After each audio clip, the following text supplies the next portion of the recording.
네, 안녕하세요. 지구학원 시간입니다.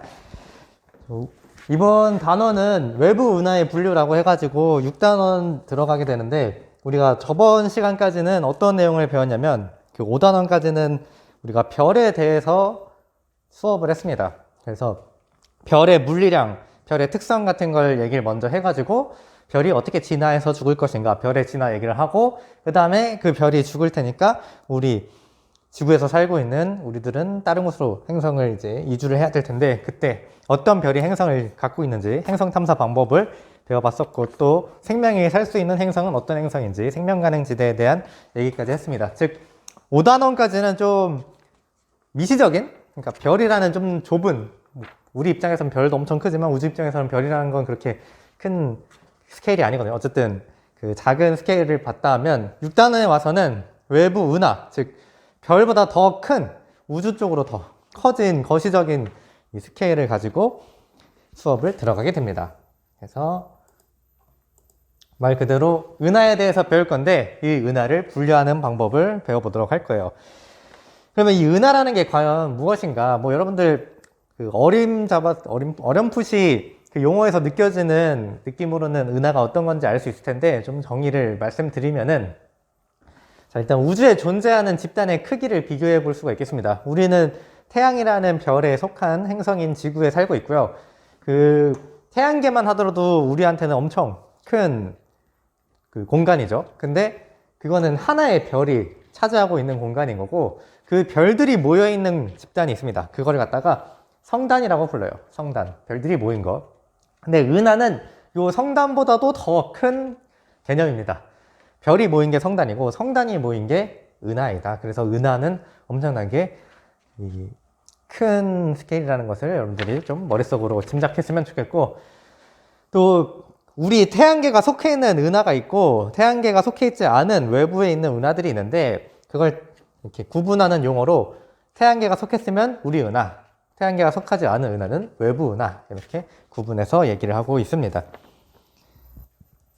그래서 외부 은하를 분류를 해볼 건데, 그 전에 거기서 나오는 용어들이 있어요. 구상성단, 산계성단. 아마 여러분들 중학교 때 한 번쯤은 배워봤을 텐데 까먹었을까봐 제가 또 가져왔습니다.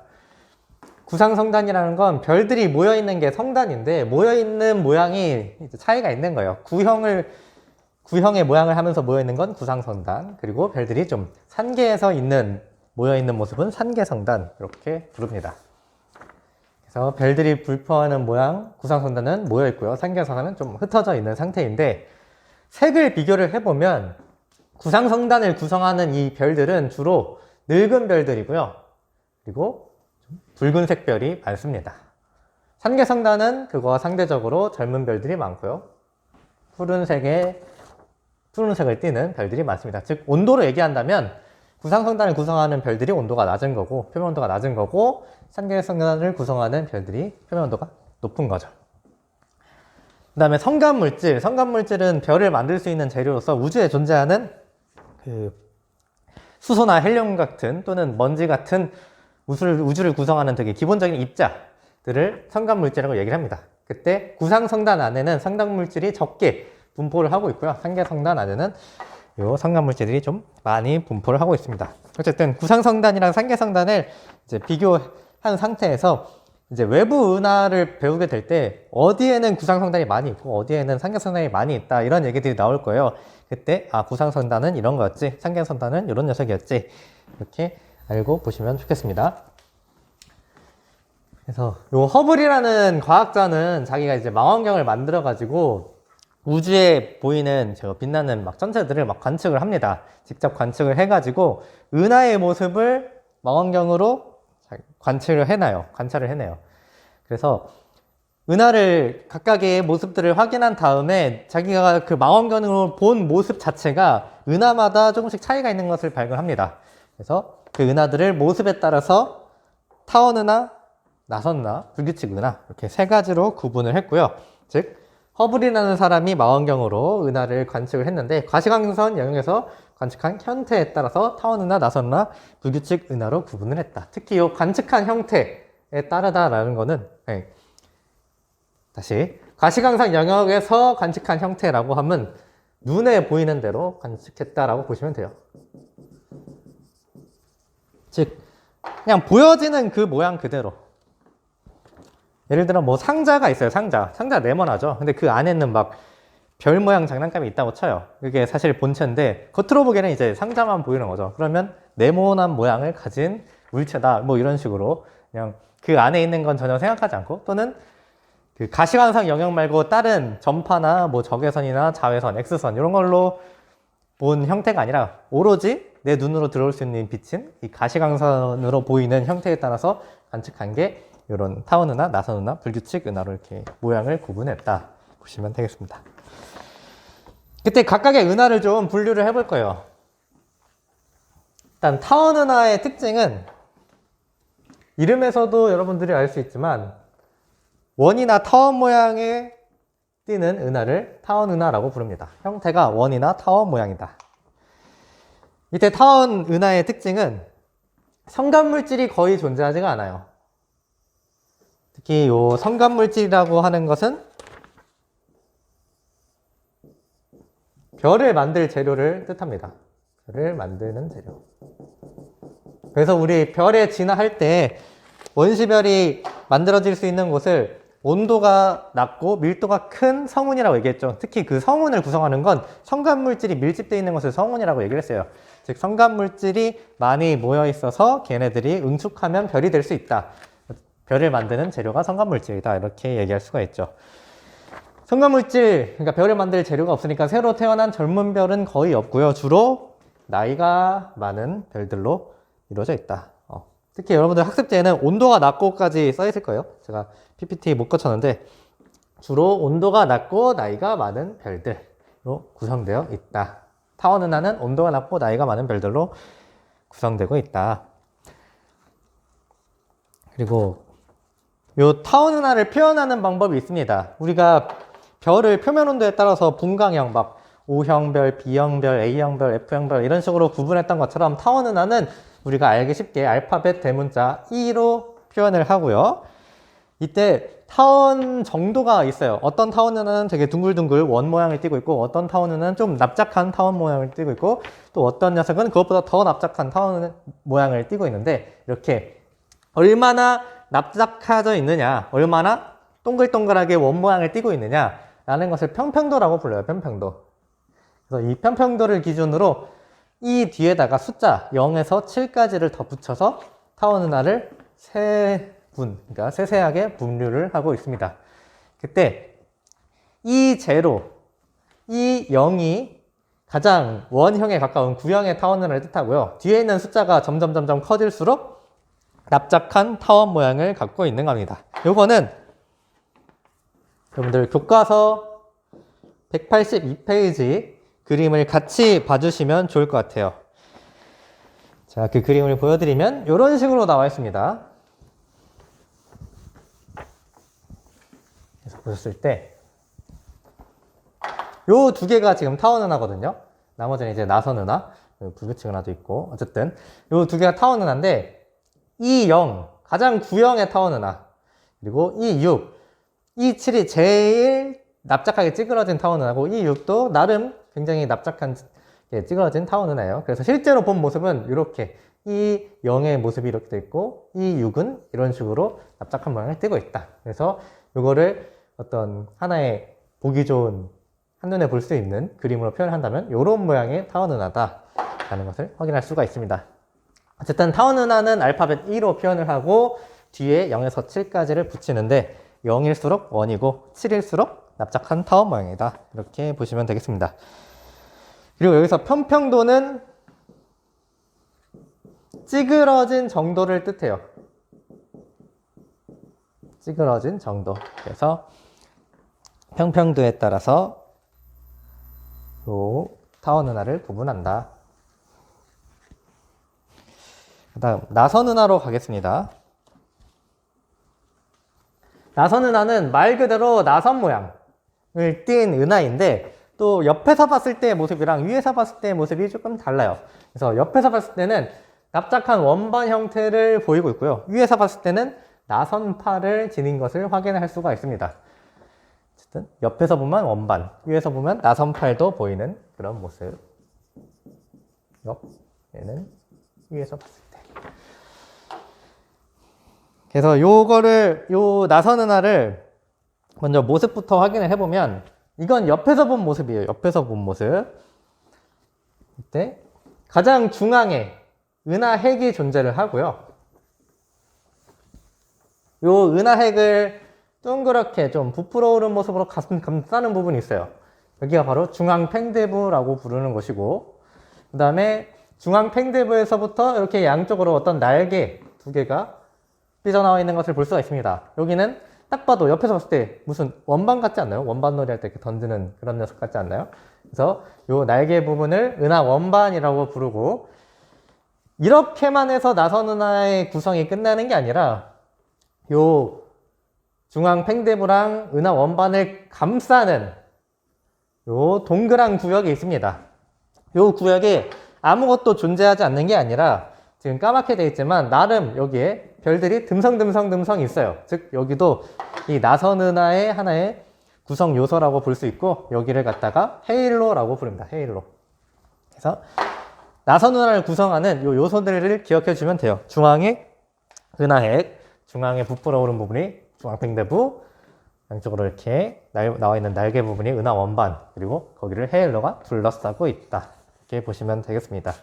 특히 요거는 우리 은하를 옆에서 본 모습을 갖다가 상상해서 그려놓은 거예요. 우리 은하는 나선 은하에 해당을 하거든요. 그래서 우리 은하를 옆에서 본 모습을 이렇게 그림으로 표현을 해봤다. 우리 은하의 요 지름에 대한 정보도 나와 있습니다. 약 10만 광년. 그리고 태양계는 은하 요 중심으로부터 이렇게 좀 떨어져 있는, 우리는 은하 중심에 있는 게 아닙니다. 은하에서부터 좀 거리가 이렇게 떨어져 있는 상태예요. 어쨌든 그래서 이 각각의 요소들은 봤는데, 나선의 특징이 뭐냐? 자, 구상성단 타원 은하는 주로 나이가 많은 별들이 있었거든요. 근데 요 나선 은하는 나이가 많은 별도 있고 나이가 젊은 별들도 있어요.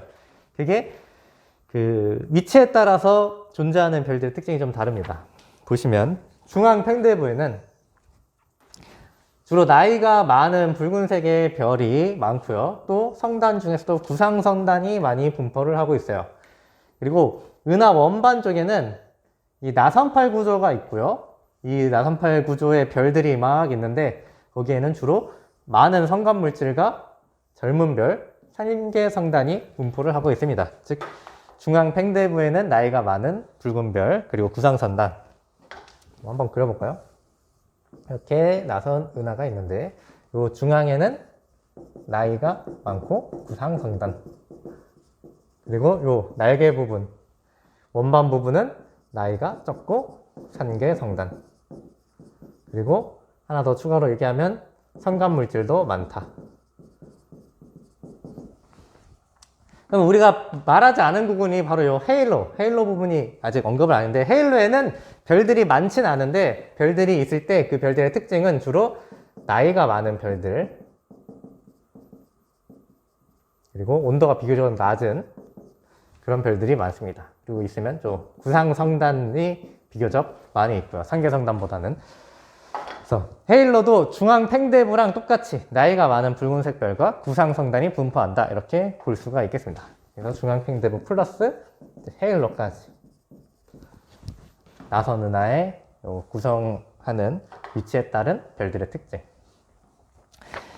이때 나선 은하도 간단하게 알파벳으로 표시를 할 수가 있는데, 일단 이 나선 은하는 두 가지 종류가 있어요. 하나는 그냥 이건 지금 옆에서 본 모습인데, 위에서 보면 어떻게 보이냐면요, 중앙에 요 팽대부가 있고 양쪽에 원반이 있는데, 원반이 이런 나선팔 구조로 되어 있습니다. 나선팔. 그래서 위에서 보면은 이런 나선팔이 보이는데, 옆에서 보게 된다면 이게 이런 원반으로 보이게 되겠죠. 옆으로 보면은 이 구부러진 모습이 안 보일 테니까, 그냥 일자로 보일 테니까. 그래서 이렇게 보인 거고, 위에서 보면 이런 모습을 띠고 있다. 근데 요 나선팔이 요 중앙에서 바로 시작하는 녀석이 있고, 은하핵을 가로지르는 어떤 막대 모양이 있으면서 요 막대에서 요 나선팔이 시작되는 그런 나선 은하도 관찰을 할 수가 있어요. 즉, 요 은하핵을 가로지르는 막대 모양이 있는 녀석, 없는 녀석, 나선 은하는 두 가지로 분류할 수가 있고, 이 유무에 따라서 정상 나선 은하와 막대 나선 은하로 구분을 할 수가 있습니다. 즉, 얘는 정상 나선 은하, 얘는 막대 나선 은하가 되는 거예요. 그래서 나선 은하를 의미하는 알파벳은 S인데 스파이럴 해가지고 S 이렇게 표현을 하는데, 정상 나선 은하는 그냥 S로 표현을 하면 되고, 막대 나선 은하는 막대가 영어로 이제 바 아닙니까? 바. 아이스크림 바 뭐 그런 것처럼 해서 BAR 해서 SB가 이제 얘가 정상 나선 은하, 얘는 막대 나선 은하를 뜻하는 기호예요. 그 후에 타원 은하도 0에서 7까지 세분했던 것처럼 나선 은하도 A, B, C로 세분을 할 수가 있습니다. 이 기준은 뭐냐면 나선팔이 감긴 정도와 중앙 팽대부의 크기에 따라서 A, B, C로 세분을 해요. 특히 A에서 C로 갈수록 중앙 팽대부의 크기가 작아지고 나선팔이 감긴 정도가 점점 느슨해집니다. 무슨 말이냐면 A는 이렇게 중앙팽대부가 크고 B는 중앙팽대부가 좀 작고 C는 중앙팽대부가 더 작은 거예요. 그리고 나선팔이 감긴 정도가 이 중앙에 가깝게 촘촘하게 감겨 있고, 얘는 좀 느슨하게 감겨 있고, 얘는 더 느슨하게 이런 식으로 감겨 있다. 중앙팽대부의 크기와 나선팔이 감긴 정도에 따라서 A, B, C로 세분을 한다. 그래서 정상 나선 은하인데 중앙팽대부가 크고 나선팔이 잘 감겨 있으면 SA, 그게 좀 풀려 있으면 SB, 나선팔이 굉장히 많이 풀려 있고 중앙팽대부가 작다 그러면 SC. 막대 나선 은하인데 똑같이 ABC, SBA, SBB, SBC 이런 식으로 표현을 할 수가 있다. 아시겠죠? 그래서 이것도 아까 교과서 182 그림에서 확인할 수가 있습니다.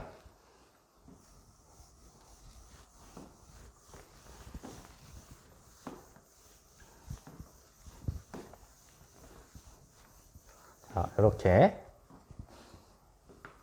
정상 나선 은하인데 중앙팽대부가 크고 잘 은하핵 쪽에 촘촘히 감겨 있는 게 SA, 좀 느슨하게 감겨 있고 중앙팽대부가 좀 더 작은 거 SB, 중앙팽대부 되게 작고 나선팔이 굉장히 느슨하게 감겨 있는 거 SC.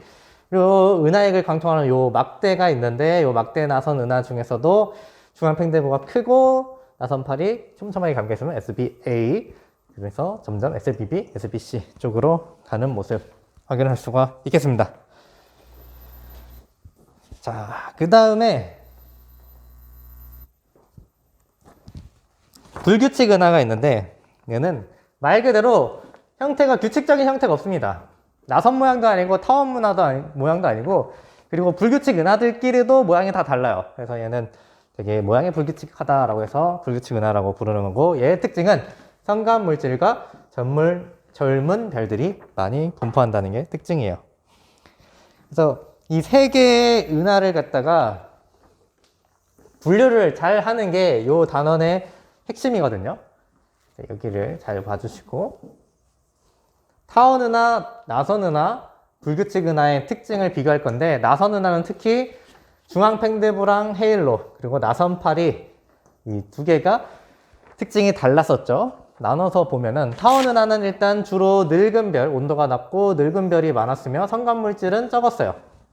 나선 은하는 중앙팽대부랑 헤일로가 주로 온도가 낮고 늙은 별이 많았고 성간 물질은 적었습니다. 대신 나선 은하의 나선팔 부분은 주로 젊은 별과 상계생단이 있었고 성간 물질은 많이 존재를 했고요.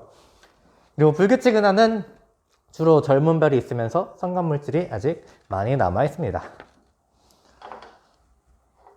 일단 이거는 그냥 받아들이면 돼요. 외우면 되는데, 일단 그냥 외우게 시킬 거예요. 웬만하면. 근데 저는 그냥 외우기에는 좀 심심할 수도 있을 것 같아서 이유를 말씀을 한번 드려볼 겁니다. 근데 이건 너무 심한 내용이라서 굳이 G1에서는 알 필요까지는 없는 내용이긴 해요. 그래도 이해에 도움이 되고자 설명을 해보면, 이렇게 차이가 나는 이유는 뭐냐면 은하의 회전력 때문입니다. 은하의 회전력 때문.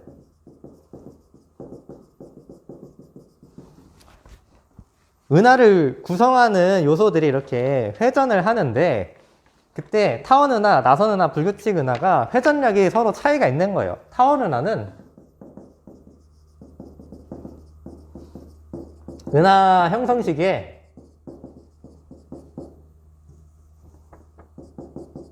회전력이 약했습니다. 그래서 질량들이 모여서 별을 만들기가 쉬웠어요.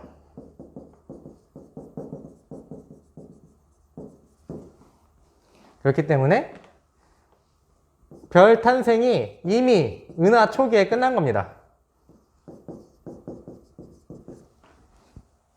그러니까 별을 이미 다 만들었어요. 그래서 이 타원 은하에도 원래는 젊은 별도 있었고 뜨거운 별들도 있었어. 근데 우리가 주기활성 할 때 배웠죠. 질량이 크고 뜨거운 주기활성은 진화가 빨리 돼가지고 금방 죽는다고. 그래서 금방 만들었어. 아주 예전에 별들을 만들었어. 온도 낮은 것도 만들고 온도 높은 것도 만들고. 근데 온도 높은 녀석은 이미 다 죽은 거죠. 지금까지 현재까지 오면서 금방 진화해서 죽는 녀석이니까 얘는 다 죽었고, 온도가 낮은 녀석들만 살아서 지금까지도 관찰이 되는 겁니다.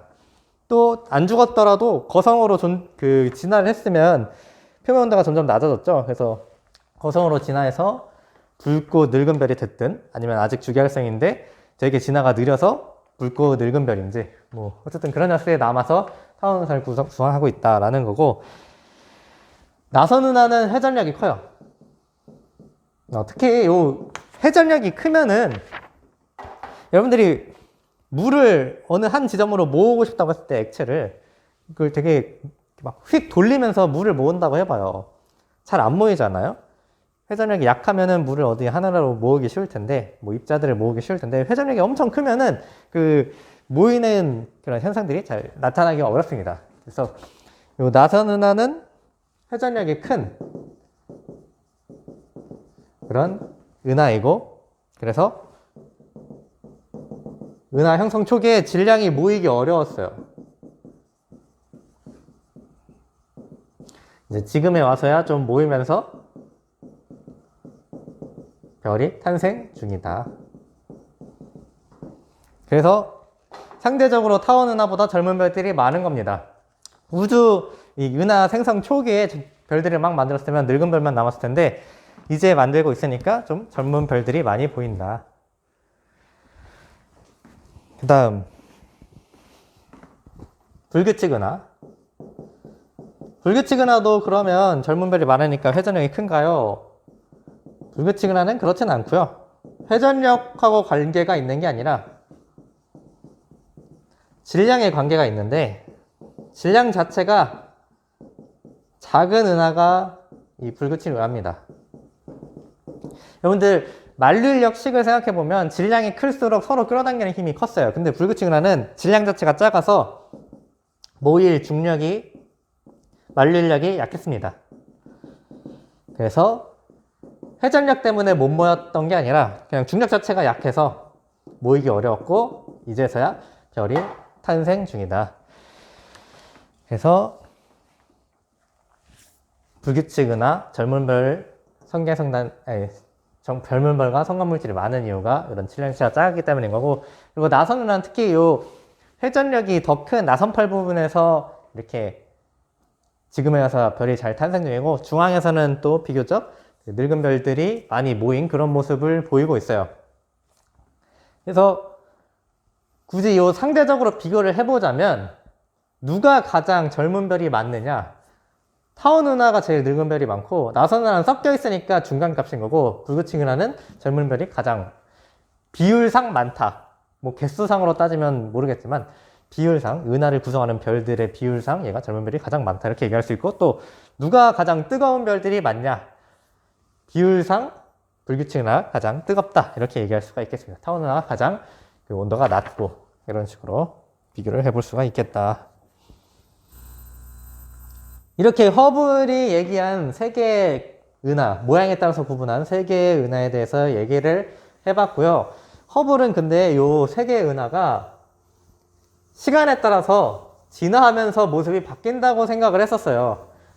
별도 그렇잖아요. 뭐 주기활성이었다가 거성으로 진화했다가 백색외성으로 진화하고, 뭐 또는 블랙홀로 진화하고 등등 시간이 지나면서 모습이 바뀌는데, 은하도 그렇지 않습니까? 라고 생각을 했었지만, 이제 현대에 와서 더 과학기술이 발견되고 밝혀진 바로는 이 은하의 모습은 진화와는 상관이 없다라고 관련이 없다라고 밝혀졌습니다. 즉 허블은 은하가 진함에 따라서 형태가 변한다고 생각을 했지만 사실은 그렇지 않고 진화랑 형태 사이에는 전혀 관련이 없다.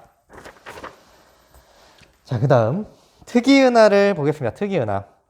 허블이 분류한 거는 모양에 따라서 분류한 거예요. 타원은하, 나선은하, 불규칙은하. 근데 이 허블의 분류 체계로는 분류할 수 없는 되게 특이한 개성을 가진 녀석들이 있습니다. 그거를 갖다가 특이은하라고 부르고요. 허블의 분류 체계로는 설명이 하기 어려운 특성을 지닌 은하, 특이은하.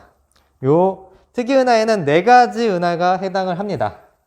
먼저 전파은하를 볼게요. 전파은하. 전파은하는 말에서부터 알 수 있죠. 전파를 방출하는 은하인 거야. 전파 영역에서 매우 강한 복사를 방출하는 은하가 전파 은하의 특징이고요. 얘를 그냥 가시광선 영역으로 보면은 형태상으로는 타원 은하예요. 타원 은하. 특히 그냥 대부분 타원 은하. 즉 전파 은하도 종류가 많아요.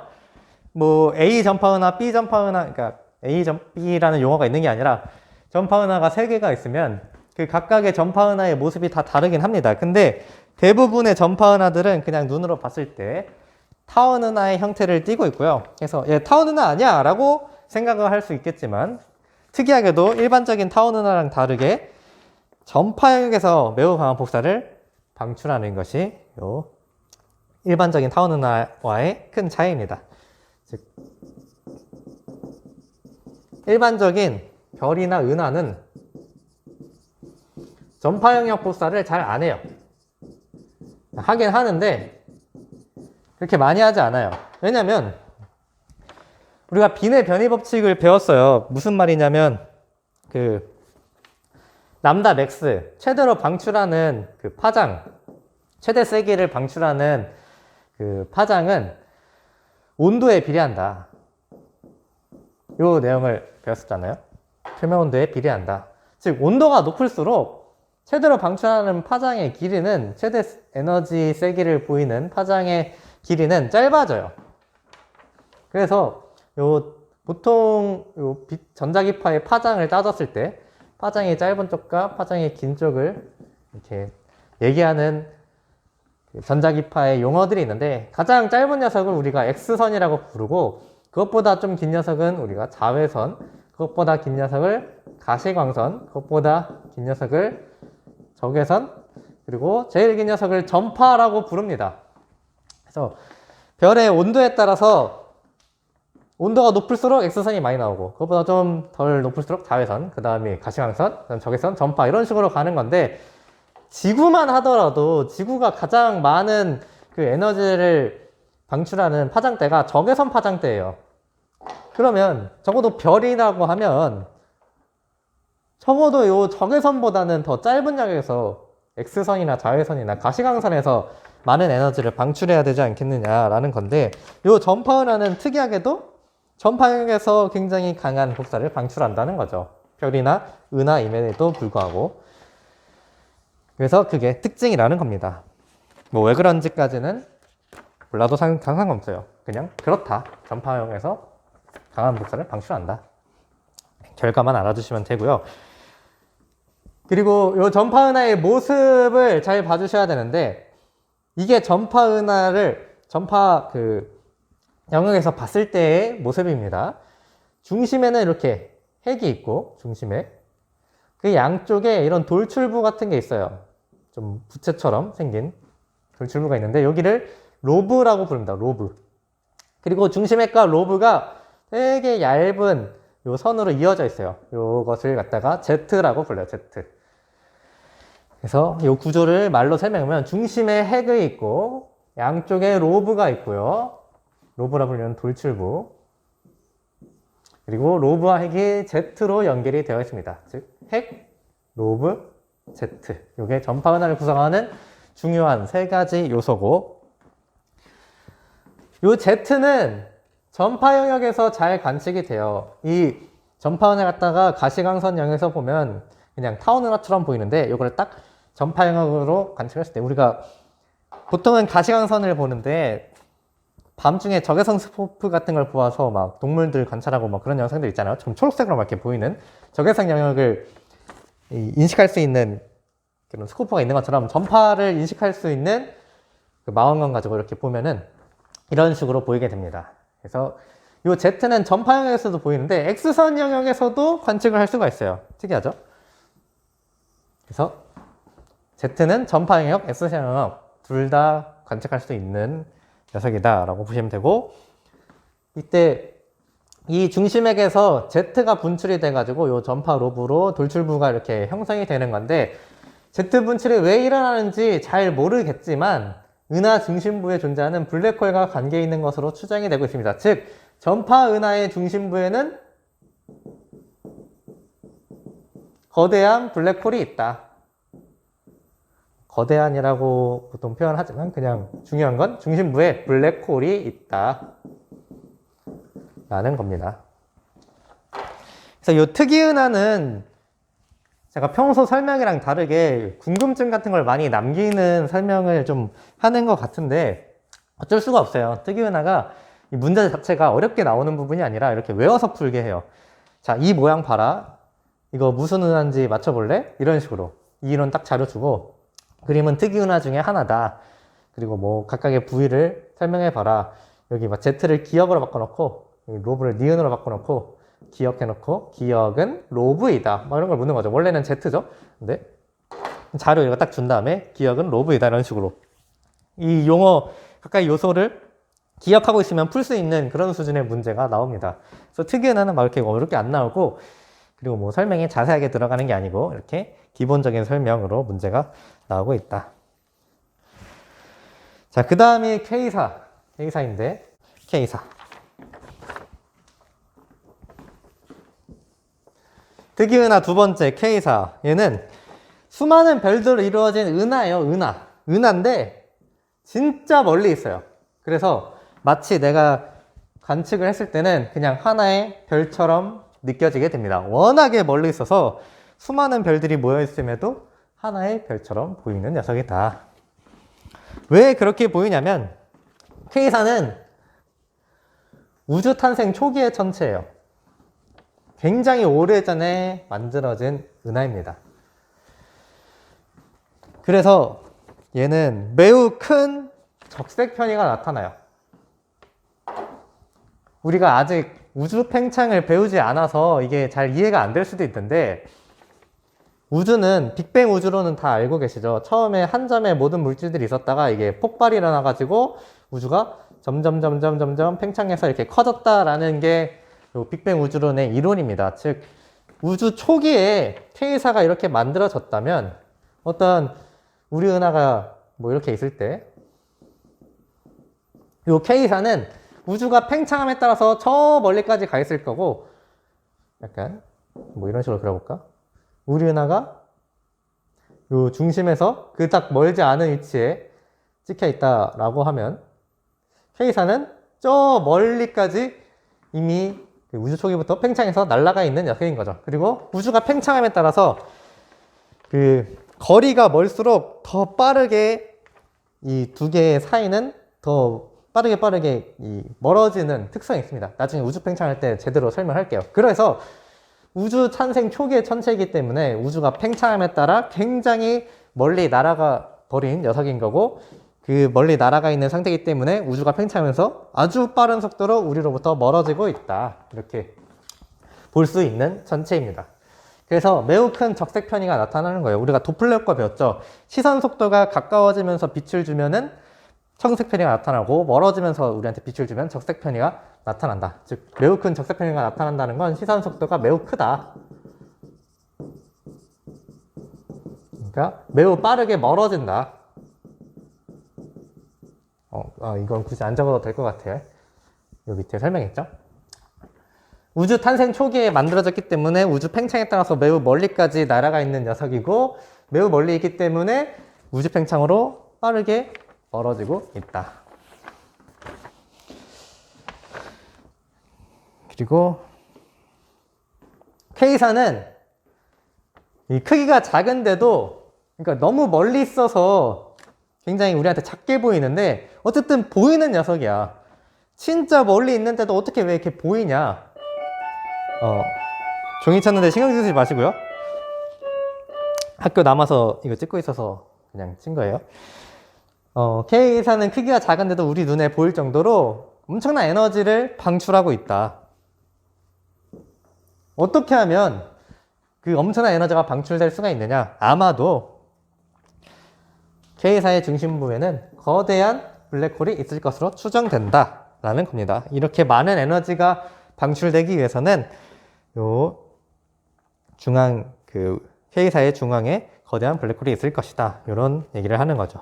그래서 이것도 어렵게 생각하지 마시고 그냥 K사의 특징이 이렇구나 정도만, 학습지에 나와 있는 내용만 그냥 외우듯이 받아들여 주시면 좋을 것 같아요. 그 다음 세 번째 특이 은하, 세이퍼트 은하입니다.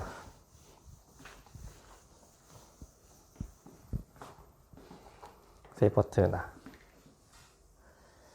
아까 전파 은하는 형태상 타원 은하를 보인다고 했죠? K사는 형태상은 별처럼 보이는 녀석인데, K사는 딱히 어떤 형태상? 뭐처럼 보인다, 그런 문구가 따로 나오는 편이 아니고, 세이퍼트 은하는 그런 얘기를 따로 합니다.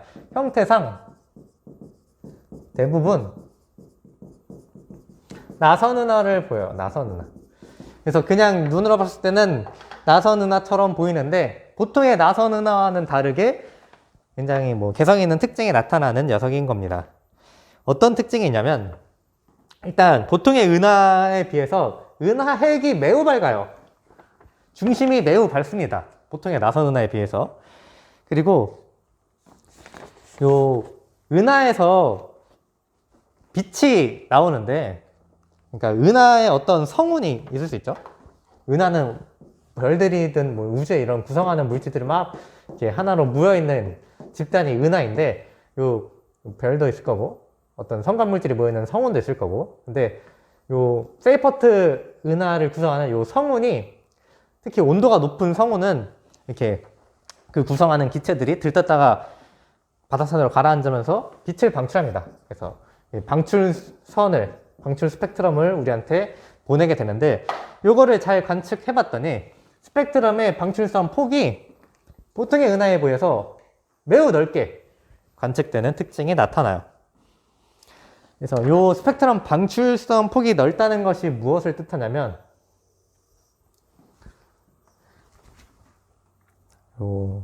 성간 물질이 매우 빠른 속도로 회전하고 있음을 뜻하는데, 즉 봐봐요. 이게 성운이야. 이 성간 물질이 모여있는 성운인데, 성간 물질들이 온도가 높으면 이렇게 바닷속으로 가라앉으면서 이렇게 빛을 이렇게 방출해요. 그 빛이 내 눈에 들어오는 건데, 요 성운이 그림이 좀 기괴하네. 빛을 이렇게 막 주는데, 요 성운이 이렇게 보니까 이것도 좀 기괴하네. 없앨게요. 그냥 얌전히 있는 상태에서 빛을 주면은 스펙트럼선 폭이 넓지 않아요. 그냥 이 기체에 해당하는 방출선만 딱 요 스펙트럼에 딱 찍히는 거야. 여기가 이렇게 밝게 나타나네. 그래. 요 에너지를 가진 그 기체가 이렇게 빛을 방출했구나, 이렇게 해석할 수 있습니다. 근데 세이퍼트 은하에서의 성운이 방출하는 방출선을 봤더니 같은 위치긴 한데 굉장히 이렇게 두껍게 나타나는 거예요. 두껍게. 왜 이렇게 두껍게 나타나느냐? 성운이 가만히 있으면 그냥 한 줄로 나타나는데, 얘가 빠르게 회전을 하면, 각각의 성간 물질이 얘가 이렇게 반시계 방향으로 회전한다고 했을 때, 이쪽에 있는 녀석은 우리로부터 지금 멀어지면서 우리한테 빛을 줄 거고, 이쪽에 있는 녀석은 우리한테 가까워지면서 이렇게 빛을 줄 거예요. 즉 똑같은 방출선, 같은 위치의 방출선을 주는 녀석인데, 얘는 멀어지면서 우리한테 빛을 주니까 살짝 그 파장이 길어진 위치에서의 요 방출선을 줄 거고, 얘는 우리부터 가까워지면서 방출선을 주니까 같은 위치에서부터 좀 더 요 청색편이 된 방출선을 줄 거고, 그래서 이렇게 방출선 폭이 넓어지는 겁니다. 즉 방출선 폭이 넓다는 것은 방출하는 요 성간 물질이 매우 빠른 속도로 회전하고 있음을 뜻한다. 근데 이렇게 성운이 빠르게 회전하려면 어떻게 해야 돼요? 은하의 중심에 거대한 블랙홀이 있을 것이다. 세이퍼트 은하의 중심부에도 블랙홀이 있어서 은하를 구성하는 그 성운이 굉장히 빠르게 회전하면서 우리한테 방출선을 주니까 폭이 넓어지는구나 라는 겁니다. 그래서 여기 자료가 있어요. 보통의 은하 파장 이거 얼마야? 뭐 660 정도 되려나요? 이게 한 50 정도니까 650? 뭐 그 정도 위치에 650 나노미터 위치에 찍히던 녀석인데 보통은 이렇게 650에서만 적당히 이 정도 두께로 찍히던 방출선이 같은 방출선을 방출한 이 기체가 세이퍼트 은하에서는 굉장히 이렇게 넓게 이 높이 상관없이 이 폭을 보셔야 돼요. 폭이 굉장히 넓게 나타나는 것을 우리가 확인할 수 있다. 그런 얘기입니다. 이 높이는 상관없이 이 넓이를 이렇게 봤을 때 굉장히 발수할 폭이 넓다. 그래서 이런 자료가 나오면 이거 세이퍼트 은하를 물어보는 거구나 이렇게 이해하시면 되겠습니다. 자, 마지막 특이 은하는 충돌 은하예요. 이거는 더 간단합니다. 충돌 은하는 은하와 은하가 서로의 인력으로 충돌해서 형성된 은하를 충돌 은하라고 부르고요.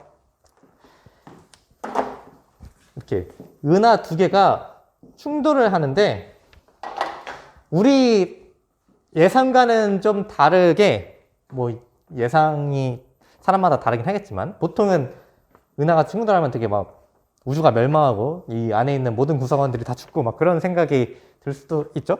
근데 은하가 충돌하더라도 별 사이의 거리가 워낙에 멀기 때문에 별들이 서로 충돌하는 일은 거의 없습니다. 은하가 충돌하더라도 그 안에 있는 별들이 충돌하진 않는다. 우리 태양만 하더라도 태양이 요만할 때 그 옆에 가장 가까운 별이 있는 위치는 그러니까 태양 자체의 크기랑 가장 가까운 별까지의 거리를 비교했을 때 이 거리 안에 똑같은 태양을 얼마나 넣을 수 있는가 막 그런 걸 보면 그 스케일이 완전 달라요. 태양의 크기랑 가장 인접한 별까지의 거리의 그 사이가 엄청 차이가 큽니다. 그래서 아무리 은하끼리 부딪힌다 하더라도 별들이 부딪히는 그런 경우는 이제 확률상 너무 희박하다. 대신에 다른 것들이 충돌하는데 어느 게 충돌하냐면 성간울들은 서로 충돌하면서 이제 모여서 새로운 별들의 탄생을 촉진시킵니다. 즉 여기 있는 별들은 너무 조그매. 은하를 구성하는 별들은 너무 조그매서 충돌 은하가 형성되더라도 얘랑 얘끼리 막 충돌하는 경우는 없어요. 근데 성간물질들, 이 안에 성간물질이 엄청 이렇게 다 이 우주 구성을 빼곡빼곡히 성간물질들이 막 이렇게 차지를 하고 있겠죠? 근데 이들 자체가 그렇게 중력 자체는 강하지 않았어. 그래서 성운이 있는데 성간물질이 이 안에 꽉 차 있어. 이 은하에 어떤 이 성운이 있는데 얘들끼리 모일 정도의 중력은 아니야. 근데 어쨌든 성간물질이 어느 정도 밀집되어 있어. 근데 뭐 별 만들 정도는 아닌 그 정도로 모여 있는 거지. 근데 다른 은하에 있는 성간물질들이랑 충돌을 하니까 얘도 살짝 질량이 부족했고 얘도 살짝 질량이 부족했는데 둘이 붙여뒀더니 질량이 이제 충분해지면서 응축이 시작돼서 별이 만들어질 수가 있는 그런 상황이 촉진될 수가 있다. 그런 얘기입니다. 특히 우리 은하는 안드로메다 은하랑 250만 광년 떨어져 있는데 약 40억 년 후 충돌할 것으로 보입니다. 그래서 40억 년 후에는 우리 은하랑 안드로메다 은하가 오늘 배운 특이 은하 중 하나인 충돌 은하가 될 것이다 라는 그런 얘기고요. 자, 진도가 좀 부족할 것 같아서 시간을 많이 뺐습니다. 그래서 수업 듣느라 고생하셨고요. 다음 시간에 보도록 하겠습니다.